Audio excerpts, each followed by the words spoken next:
मुसद्दस हाली का दूसरा नाम क्या है? मुसद्दस हाली, अल्ताफ हसन हाली की लिखी हुई अजीम किताब जो एक तसनीफ है, उसका दूसरा नाम मद्दो जज़र इस्लाम भी है।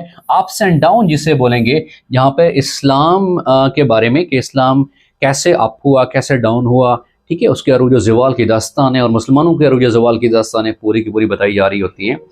तो ये सवाल अक्सर वक़्त रिपीटेड है कि मुसद्दस हाली का दूसरा नाम क्या है? वो मद्दो जज़र इस्लाम है।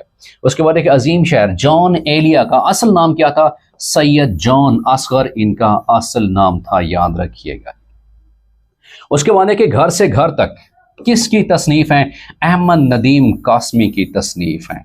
और अहमद नदीम कासमी की शोरा आफाक दो या कलमात मिली नगमे की सूरत में पाकिस्तान के बारे में मुख्तलिफ मौज़ूआत के ऊपर ये गाई जाती है कि खुदा करे मेरी अर्ज़ पाक पे उतरे वो फसल गुल कि जिसे कभी अंदेशा ज़वाल ना हो। यहाँ जो फूल खिले वो खिलाई रहे बरसों, यहाँ ख़िज़ां को गुजरने की मजाल ना हो। तो ये भी शोरा आफाक कलमात किसके लिखे हुए हैं? अहमद नदीम कासमी साहब के लिखे हुए हैं। उसके बाद है कि तिफ़्ल मकतब तरकीब का मफ़हूम क्या है? तिफ़्ल मकतब, इसका मतलब होता है ना तजर्बाकार। तिफ़्ल बोलते हैं बच्चा,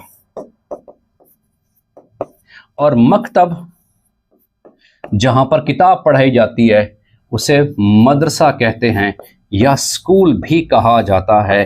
तो तिफ़्ल मकतब उस बंदे के लिए बोला जाता है कि जो अनएक्सपीरियंस्ड होता है, जो ना तजर्बाकार होता है, जिसको अभी समझ सही तरह से नहीं आई होती, तो उसके लिए जो इस्तेमाल किया जाता है तरकीब तिफ़्ल मकतब, यानी कि ना तजर्बाकार शख्स, उसे तिफ़्ल मकतब कहा जाता है।